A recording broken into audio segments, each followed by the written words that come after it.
Last 2 দিন আবহাওয়াটা এত বেশি খারাপ ছিল। বৃষ্টি ছিল, বৃষ্টির পরে সবসময় গাছগুলি অনেক ভালো দেখায়। ভাবলাম টমেটো, শসাগুলি তুলে ফেলি। টমেটো অনেক হয়েছে, তোলা হয় না। চেরি টমেটো অল্প অল্প তুললে, অনেক তুললেও একটু দেখা যায়। আর বোম্বাই মরিচগুলি এত সুন্দর দেখা যায় যে তুলতে ইচ্ছা করে না। অল্প অল্প সবজি তুললেই অনেকগুলি হয়ে যায়। টমেটোগুলো তুলে ফেলছি কারণ অনেক টমেটো পেকে গেছে। আর শসা তো আমার গাছে অনেক হয়েছে।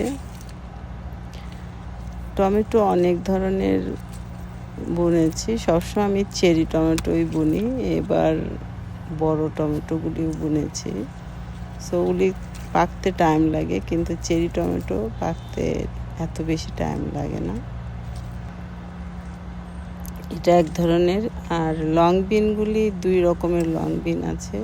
লং বিনগুলি অনেক হয়েছে গাছে। এগুলি তোলার পরে দেখা যাবে 2 দিন পরে আবার এগুলি বড় হয়ে গেছে। আর বোম্বাই মরিচ দেখতেই ভালো লাগে। তারপর দেখি কয়েকটা পেকে গেছে। এই হচ্ছে আমার বোম্বাই মরিচ। মাশাআল্লাহ, বোম্বাই মরিচগুলি অনেক সুন্দর। ছিঁড়তে ইচ্ছে করে না, মনে হয় ছিঁড়লে গাছগুলি সৌন্দর্য নষ্ট হয়ে যাবে। এই অনেকগুলি তোলা হলো। আরও শসা আছে, শসাগুলি দেশি শসা। আর করলাও গাছে আছে, তো করলাও তুলে